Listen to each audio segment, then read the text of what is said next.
Hi and welcome to my channel. Today I am doing a reading on the love story of Napoleon and Joséphine. They were the Emperor and Empress of France during in the aftermath of the French Revolution, and they had a very iconic but very tumultuous love story which ultimately ended in them being separated, even though they loved each other dearly. So I am going to be using my Lovebirds tarot deck. Now, this particular tarot deck is about star-crossed lovers.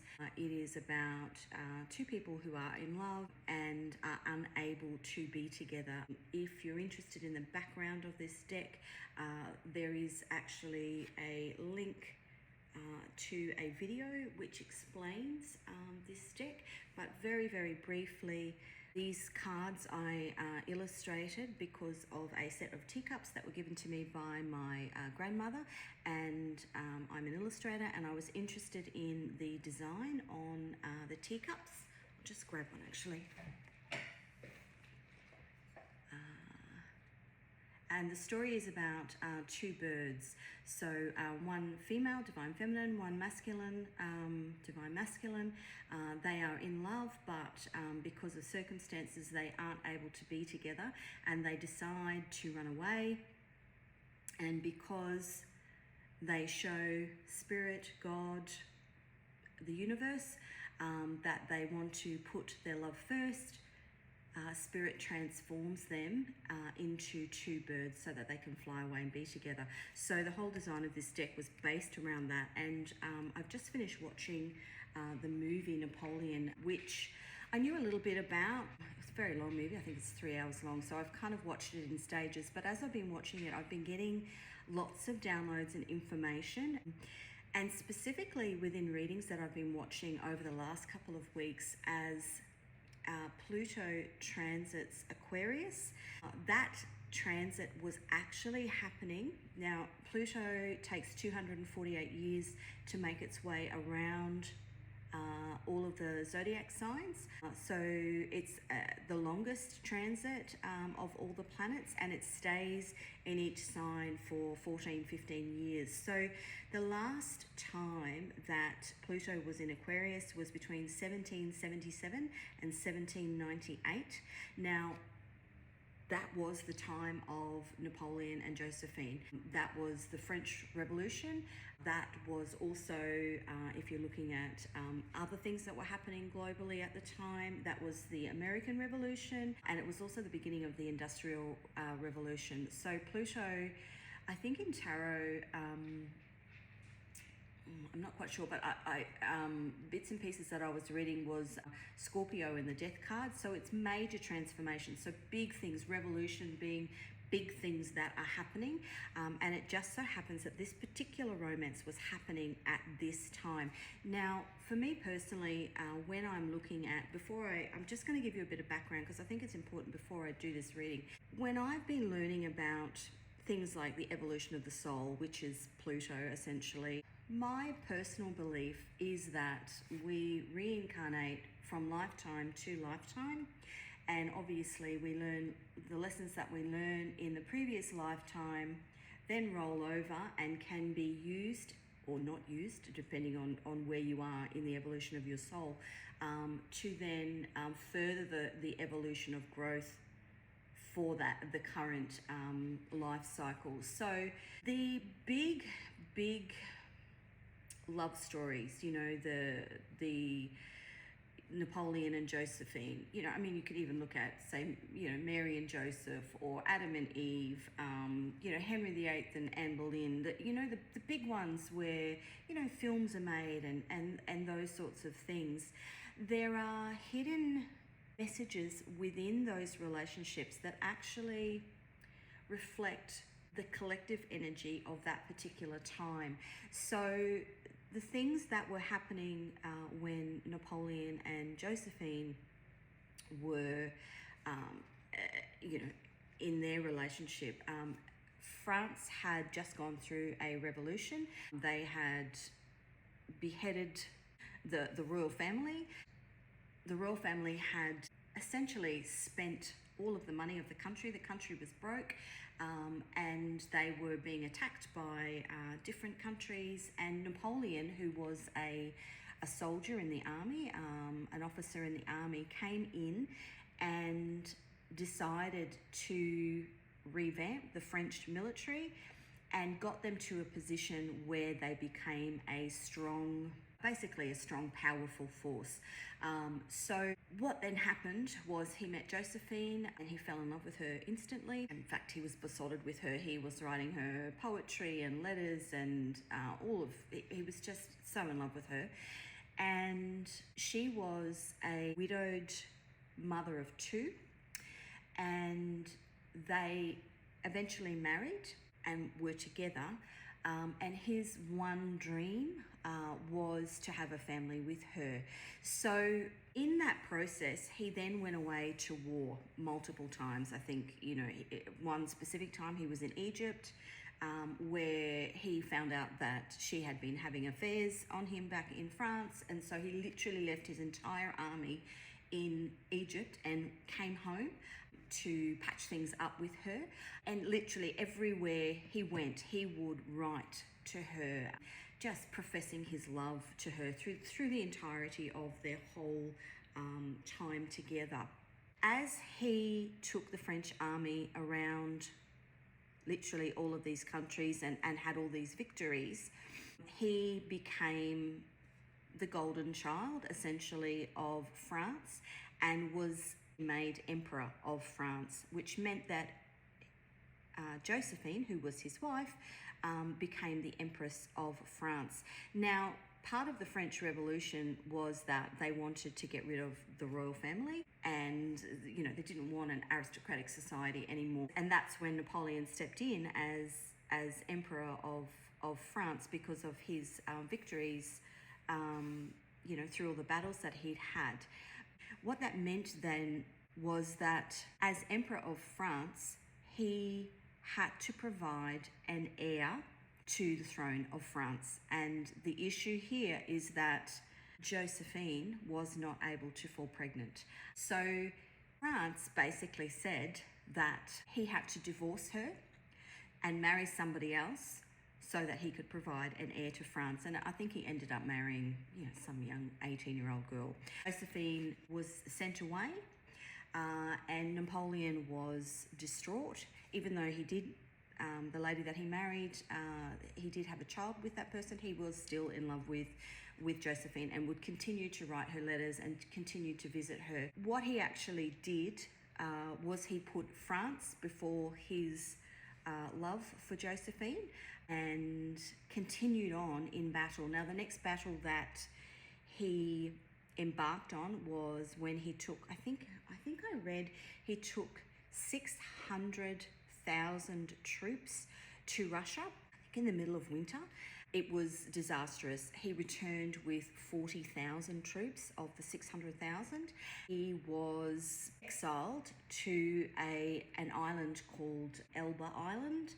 Basically, they weren't happy because he'd lost so many lives, and he was exiled to this island.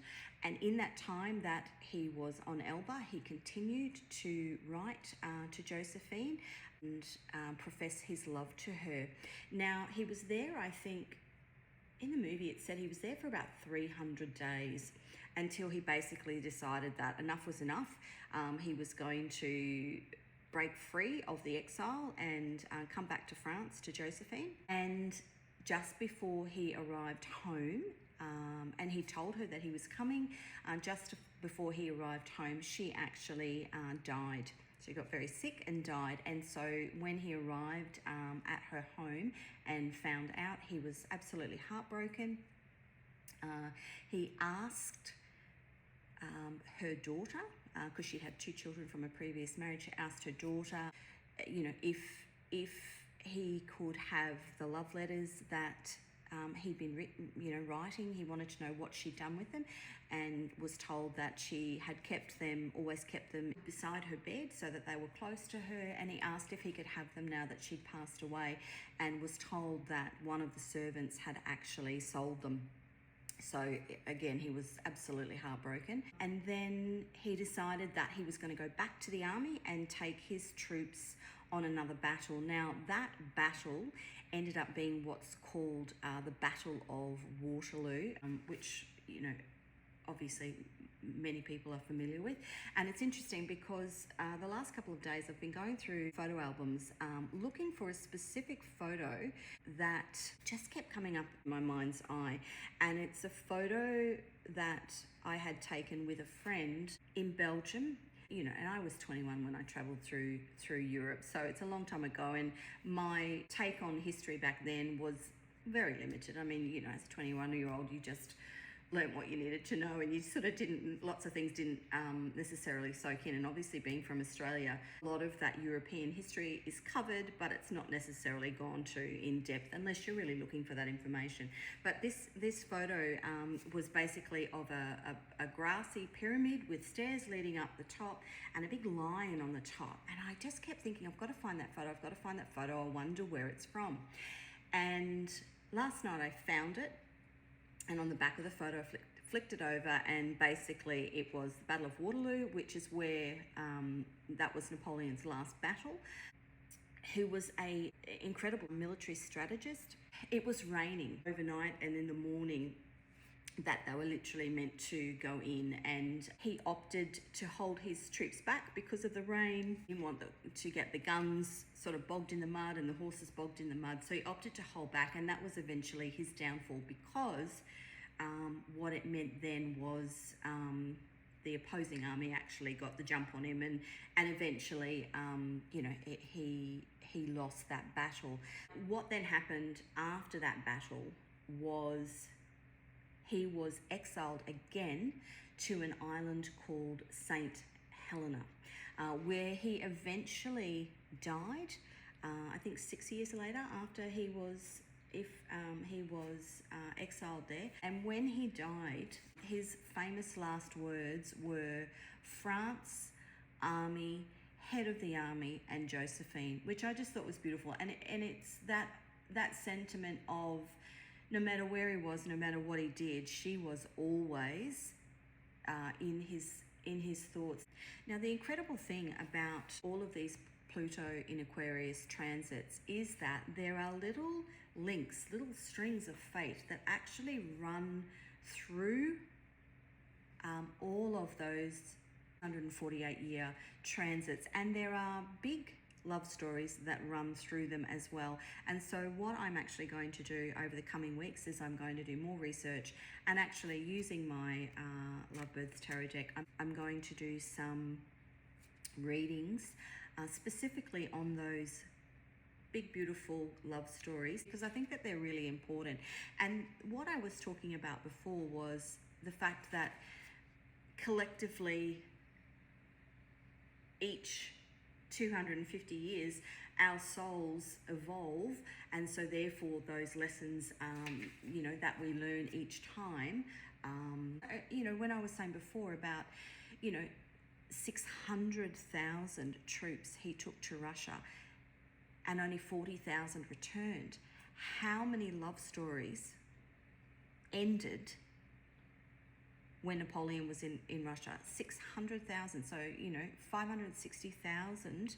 Most of those men who would have gone to war would have had wives and children, and, you know, all of those stories were actually ended to replay out, you know, in a future lifetime, which I actually think is very, very sad, but actually very, very beautiful, especially, you know, if there's some justice.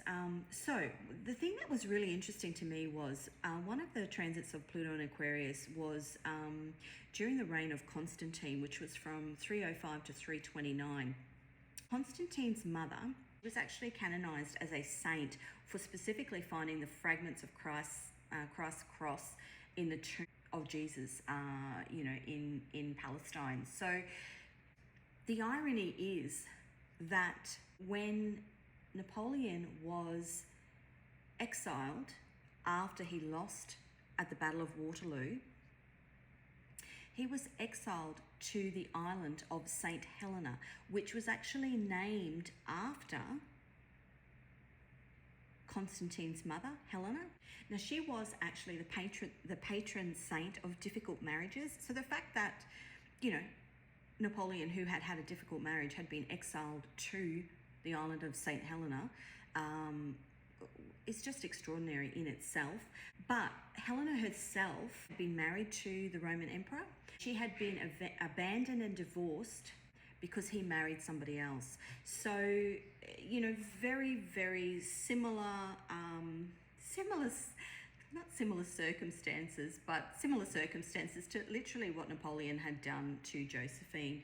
The other thing that is really, really interesting, and it, you know, when I'm talking about, you know, the tomb of Jesus, the religious references within all of this information, if we look at the names of Napoleon and Josephine, Josephine's actual name was Mary Joseph Rose, or Marie Joseph Rose. Now, Marie is, the translation is Star of the Sea. Now, Star of the Sea is actually the Virgin Mary, Joseph being Joseph, as in Mary and Joseph, obviously Rose being the flower. Napoleon was actually Italian, so his name derives from the word Naples, and Leon derives from the word lion. So he was the Lion of Naples. So Bonaparte is an Italian name that, I think it was Di Bonaparte, but it removed the first bit of it and just kept Bonaparte. So Bonaparte is an Italian name, and bona means good and part means solution. And it was used, Bonaparte was used when referring to the arrival of a newborn. So his surname actually meant a baby, which is something that actually ended the relationship of Napoleon and Joséphine, because he had to divorce her because she couldn't bear him a child. So just some beautiful, beautiful, beautiful references in there. Now, the other thing that, you know, if you're looking into the history of these big couples in history, and within that Pluto and Aquarius, the other big one is Henry VIII, when he divorced Catherine of Aragon and actually married Anne Boleyn. So that is another one that happened, I think, in the 1531, something like that. And that is another story that I'm going to go into detail with. But one thing I will say was, whilst I was meditating this morning, before doing this reading, I kept hearing the Nelly song, Only Just a Dream. Now, the lyrics of that song are, I was thinking about you, I was thinking about me, thinking about us, where, you know, where it's going to be. It was only just a dream. And so it made me think of Napoleon. Essentially, no matter what he did, he thought of Josephine the whole time, and his dream of being married and having a family with Josephine actually didn't come to fruition. It was only just a dream. So it was kind of really sad to hear that song. I felt for him.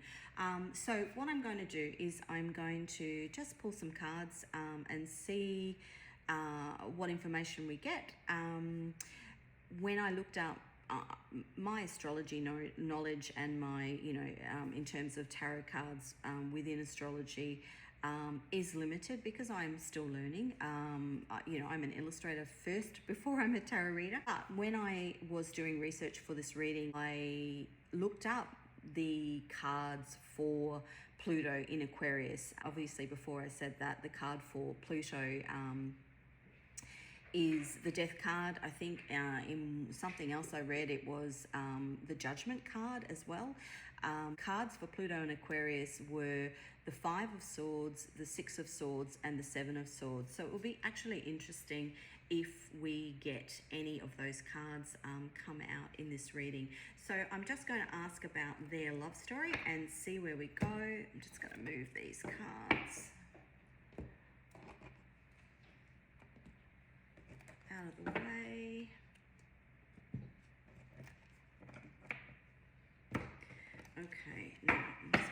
give these a shuffle.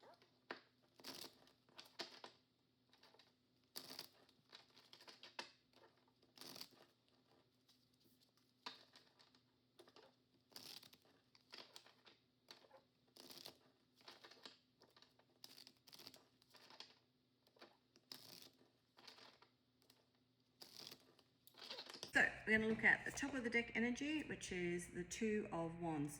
So pop him there. Bottom of the deck is the Ten of Pentacles. And then we are going to look. So this is Napoleon having a decision to make. This is, do I choose love or do I choose France?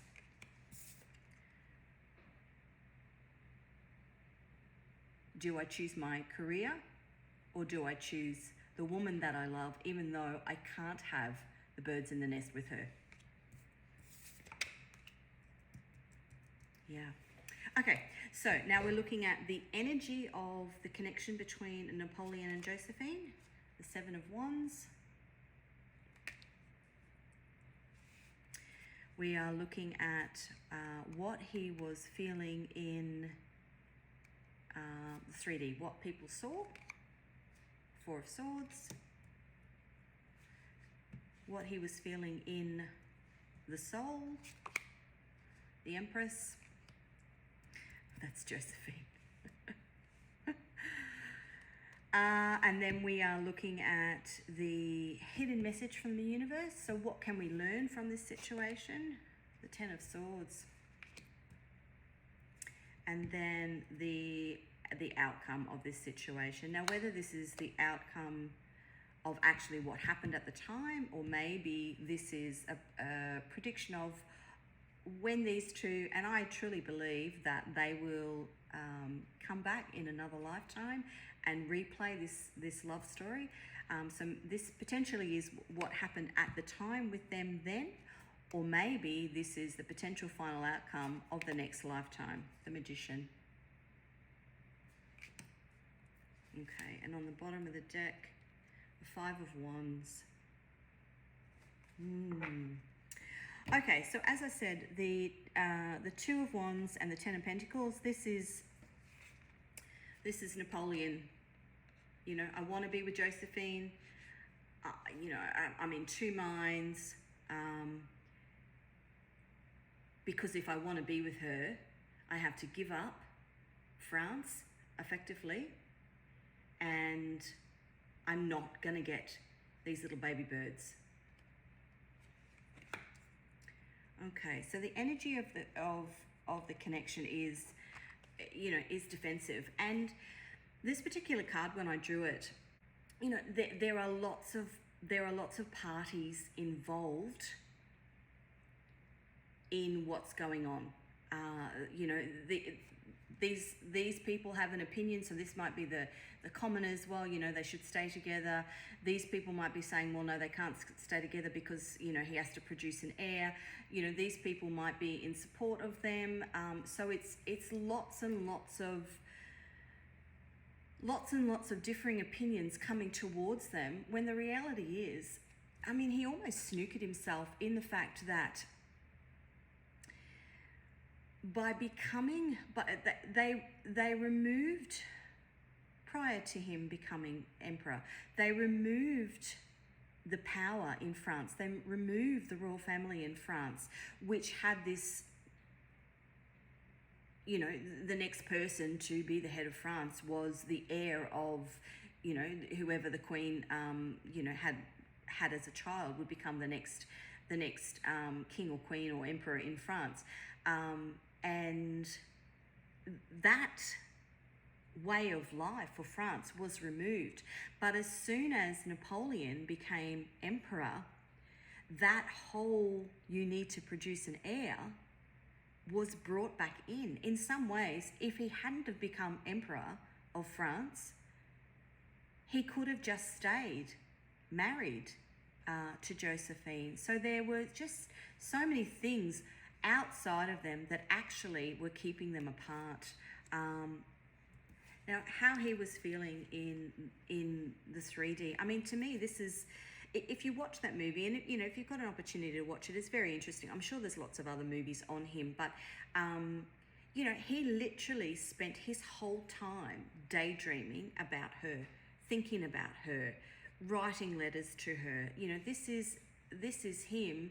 You know, he was massively, and to a lot of people that didn't know him very well, he probably came across as quite you know, very strategic and you know, when he was in battle and stuff like that. But he really literally was spending his whole time just thinking about her, which is that line in that Nelly song, thinking about us. Now, this is how he was feeling in the soul. So this is literally what's going around in his head. This is the Empress, and she was the Empress. She was his Empress. So that's how he was feeling in the soul. Now, this is the hidden message from the universe, and I think this pertains to the both of them. When they were separated, she was distraught, and so was he. There was nothing that they could do. The decision had been made, and interestingly, when they announced their divorce, you know, to the French people, within the wording of their divorce was that, you know, they were not divorcing each other out of lack of love. So, you know, they were very open about the fact that they were purely divorcing because, yeah, they couldn't have a child. So this is the potential final outcome, and I'm reading this card as in this lifetime. In this lifetime, when they come back, whether it's, you know,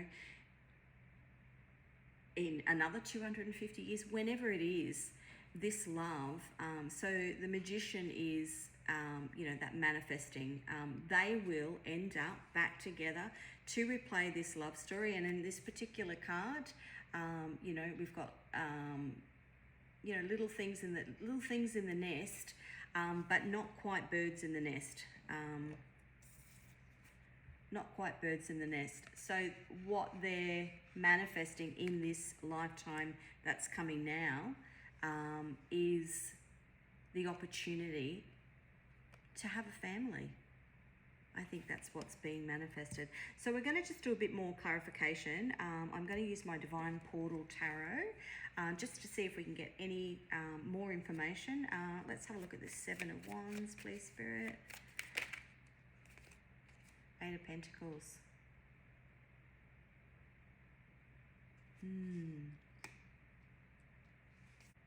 That for me is working hard at their marriage. I mean, you know, he had affairs and she had affairs too, but, you know, they wanted to be together. They wanted to put in the work, and it was only for the fact that she couldn't have a baby that it didn't come to fruition. So when you look at the 8 of Pentacles, obviously they're moving into the 9.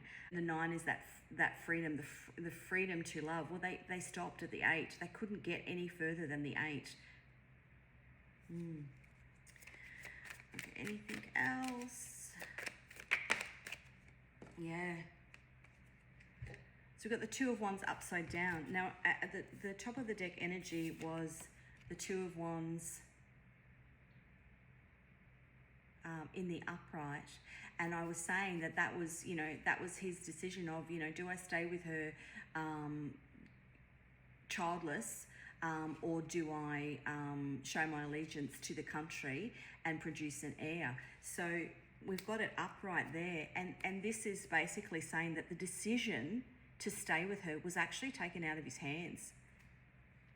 It was actually taken out of his hands because he can't go anywhere. He's stuck. Okay, let's have a look at the 4 of Swords. Yeah, the 4 of Swords. Yeah, the Emperor. So now we've got the Emperor and the Empress. He was the Emperor. He was the Emperor of France. But he was stuck. He was absolutely stuck. Anything else? those.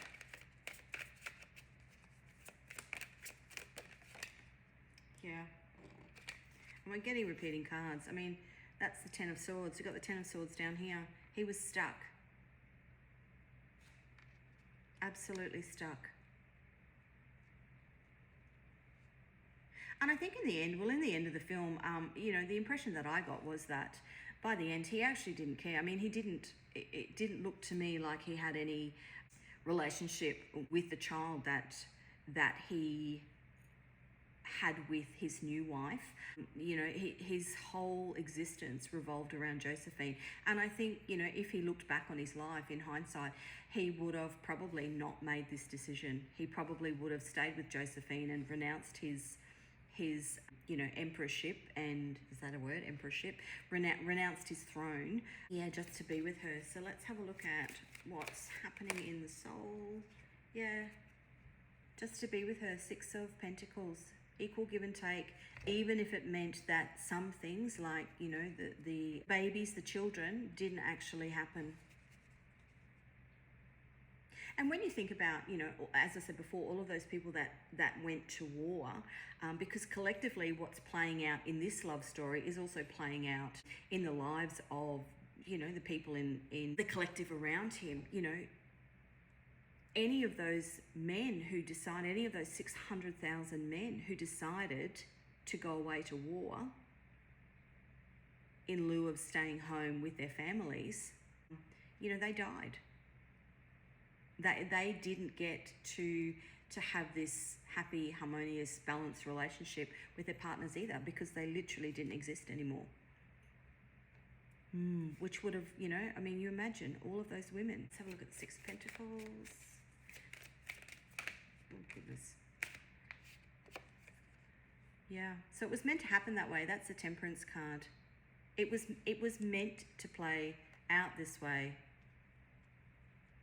because this was the collective lesson that was meant to be learned in this particular time. This collective of people in, you know, from 1777 to, you know, 1798, I think I think it was in the early 1800s was when they actually passed away. It was meant to be the collective lesson that people learnt in that particular time period, and Napoleon and Joséphine were the real life example that the collective could use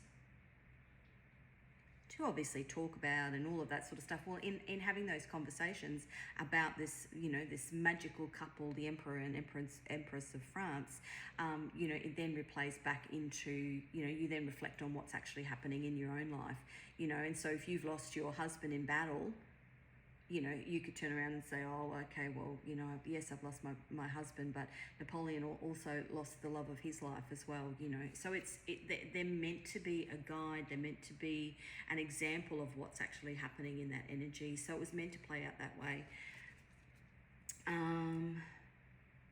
Okay, Ten of Swords. Ooh.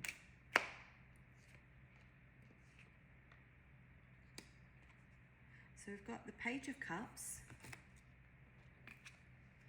and the Queen of Pentacles. So the Queen of Pentacles is single and free to do what she wants.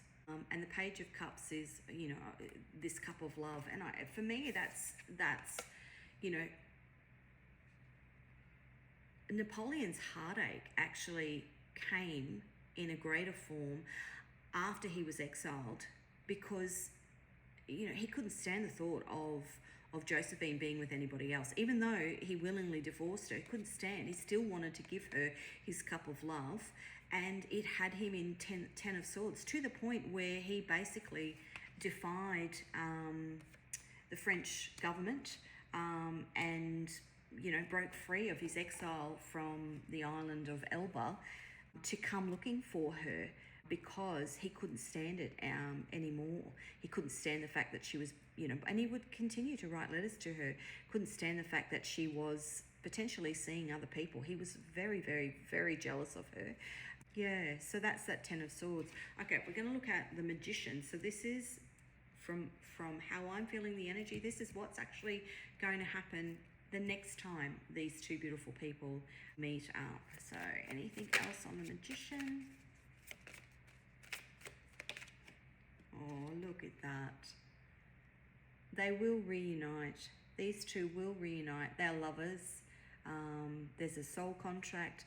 And I think that there's a soul contract, for, like I said, for these two to meet up in every lifetime. And each lifetime that they progress through, they learn the lessons, the collective lessons of that particular era. And then they apply it in their next lifetime. That's just gorgeous. Okay, anything else?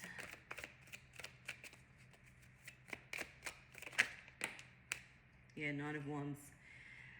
A new passionate beginning. That's lovely. Okay, and on the bottom of the deck, we've got the Queen of Wands. Again, that passion coming through again. Okay, now I'm just quickly going to clarify just to see if there's anything else we need to know. So anything else, Spirit, on this Seven of Wands? Ooh, the King of Cups. Yeah, that King of Cups is, you know, this beautiful outpouring of feelings, all of those letters that he wrote to her, which didn't stop after this connection was actually stopped. You know, he continued, it didn't matter. Okay, so anything else on the Four of, what have we got? The Four of Swords, haven't we? Four of Swords. We got one coming out there. We got two. So when he had little spies everywhere, and he would watch her, or not, he would watch her, but he would also have her watched. He knew everything that was going on with her. You know, everything was illuminated for him. And like before I said, you know, he was very jealous. So when he was in Egypt, you know, and I don't know how long back then, you know, 1700s, how long it took to get from France to Egypt, you know, he found out, like he took his whole army there, and he found out that they were married, that she was back in France, you know, having an affair, and he literally got back to France as soon as he could, because somebody had told him. So he was, you know, people were giving him, illuminating things for him, which, you know, had him in the Ten of Swords. Yeah. Okay, now one more on the Empress. Anything else on the Empress? Yeah, the truth was, she was his everything. His everything. So this is the position of, you know, how he felt in his soul. You know, if you stripped everything back, removed all of the power and prestige and everything like that, what was he truly feeling? She was his Empress. She was his angel. You know, that's literally how he felt. That was everything for him. Okay, anything else on this Ten of Swords? Now that one's fallen on the floor. The Knight of Pentacles. The Knight of Pentacles is a solid, reliable person. So yes, okay, you know, he was they both were unreliable in terms of their faithfulness to each other with regards to being with other people, but they in their heart remained faithful to each other. You know, she knew to her death, and I think, well, in the movie, you know, she literally in the last couple of days before she passed away, she knew he was coming, and she was saying, you know, Napoleon's coming, you know, I want to be, you know, I want to be here when he gets here, because she knew that his love for her was reliable, and it was, you know, steady and constant. Great. Anything else on this Magician card? Yeah, we've got the Queen of Wands again. So when these two get back together, it's going to be very, very passionate. Well, and it was, you know, in this particular lifetime, you know, they were, yeah, very passionate towards each other. And on the bottom of the deck, we've got the Nine of Swords. So the Nine of Swords is you know, in your head, worried about things. And obviously we had the progression to the Ten of Swords. You know, potentially in this lifetime, there's going to be this worry that this relationship won't come back together. But with the Magician and the Lovers and 1, 2, 3 Wands energy cards here, it's actually, yeah, they're destined to be together, to play out this next stage, this next evolution of their beautiful love story. Yeah, so there's no need to worry. So I'm going to get some messages from the universe, just anything further in regards to this connection.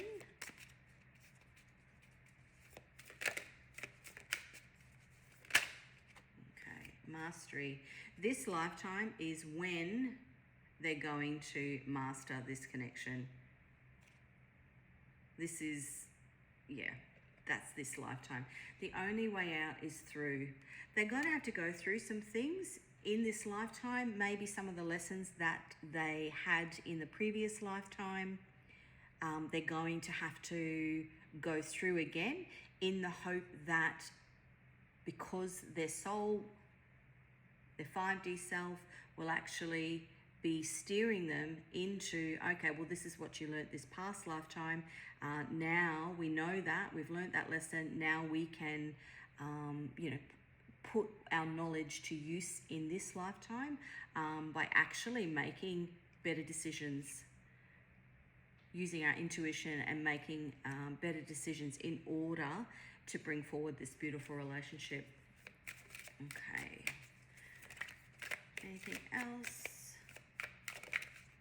Yeah, that's what I just said. Using your intuition to bring forward this beautiful relationship. You know, making better decisions. And on the bottom of the deck, family, friends, and children. So that's what they'll have in this, you know, and this is the bottom of the deck energy. This is what's hidden. What they'll have in this lifetime is a beautiful family, friends, and most importantly, specifically for this particular lifetime, for this past lifetime, that's now running into this lifetime, is that they will have, you know, the babies in the nest. They will have the children. That's really lovely. Okay, so I'm going to use my angel deck. And in here is messages, you know, all the different angels, and obviously what those angels guide us for. So what I'm asking is, what angel was looking over this connection? So back in the last Pluto in Aquarius transit. Okay.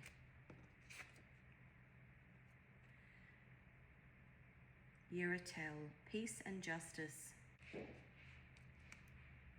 Well, justice came to them in the fact that they recognized that by the end of their lives they were still hopelessly in love with each other, but justice didn't come in the form of they were able to be together. I think it was like I said with the Temperance card here, that was meant to happen. And when you actually, I mean, you know, specifically in the movie, they actually, aside from a couple of spats here and there, they actually had a really beautiful friendship-based connection. It was peaceful. Yeah. Okay, now we're going to look at who will be guiding these two in this next lifetime.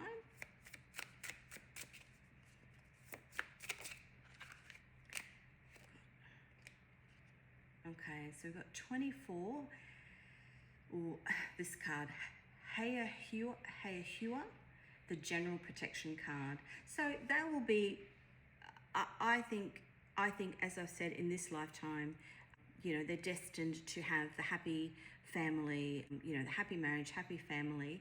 And so they will be watched over in all aspects of their life in this next lifetime. And that one's wanting to come out. Yeah, number 30, Omael, heals depression and impatience. So potentially in the next lifetime, that these two come together, you know, there will be those lingering, you know, oftentimes, you know, past life connections, you have that lingering feeling that you know something is meant for you. And so there is that impatience and that sadness that it hasn't arrived yet, but it's meant to arrive in divine timing. It's meant to be. I mean, you don't want to end up with somebody. You can't have the, you know, the two birds in the tree with, you know, the nest full of babies if both parties, Empress and Emperor, aren't in their Emperor and Empress energy. They need to be in that energy in order for that relationship to actually be sustainable. And look at that, on the bottom of the deck, that's number 11, Levia, and it is the Angel of Victory. That's really, really lovely. Now, we are going to get finally some love messages for this connection when it was, you know, the late 1700s. I'm going to get some there.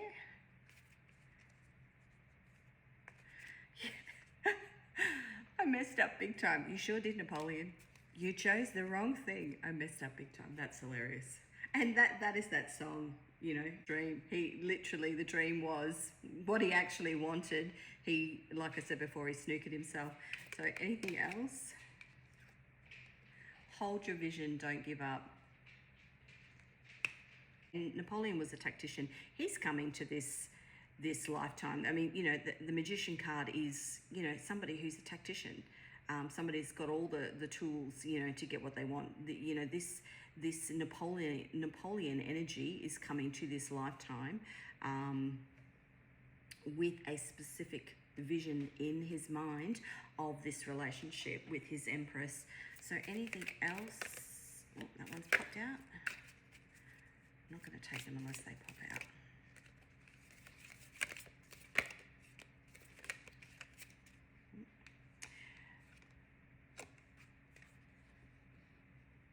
Mirroring. To me, that's that, you know, the previous life will mirror this current life that this couple will come back into. There will be many things that will be similar in their next lifetime together. And it's so that they can apply the lessons that they've learned. Okay, so I'm going to get a couple of cards in regards to their next life together. See if there's any messages that want to come through. That one wants to come. I'm ready to leave my old life behind. Yeah, I think in this lifetime, this Emperor energy is ready to choose love, to put love first. And, you know, we've got the card of victory here. So it will be victorious. I mean, the cards have already said that. We've, you know, the potential final outcome, we've got the Magician and the Lovers. Okay, anything else for this new journey of this beautiful pair? I'm feeling lost and lonely. I just saw that the only way out is through, and that's part of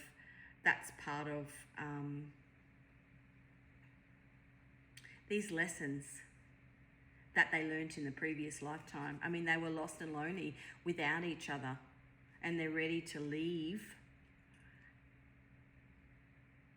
that lost and lonely feeling that they had in their previous lifetime because they chose to separate.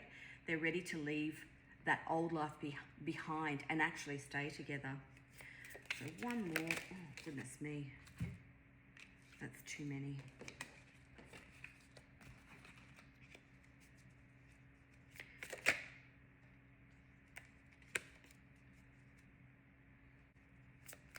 One more, Spirit. Oh, look. I miss you. Secret admirer. That's gorgeous. Okay, I'm just going to get one more message for this connection for their next lifetime. I wish we could be together right now. So I think these souls just are itching to have this love story again. I miss you. They want to have this love story again. I couldn't handle the power of our connection on the bottom of the deck. So in the previous lifetime, yes, they were powerful people, but the relationship itself was toxic. And you know, I messed up big time. They're mirroring each other. They were both having an affair. They're both having affairs. And it was because I think that it was just too much toxicity, too many people as well interfering in their relationship. And so I think in this lifetime, they're going to master. They're actually going to master. And as I said before, they're going to have the family, friends, children, you know, the truth is being revealed. So, you know, that for me is this is the truth. In this next lifetime, they will actually be together. They won't have this, you know, Five of Wands energy. Yeah, that's really beautiful. Now, to close this reading out, I'm actually going to get some letters. Now, these could be initials. They could be initials of who these people will be in this next lifetime. They could have relevance to, obviously, you know, this particular lifetime, which is, you know, the late 1700s. So I'm just going to see what we get. I'll give it a bit of a shake. Sorry if that's noisy in your ear.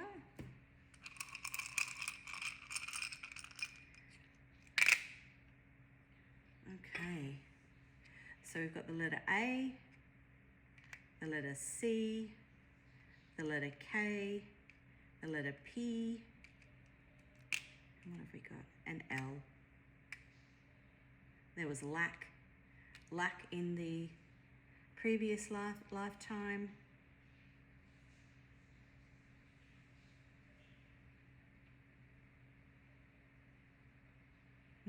Interesting.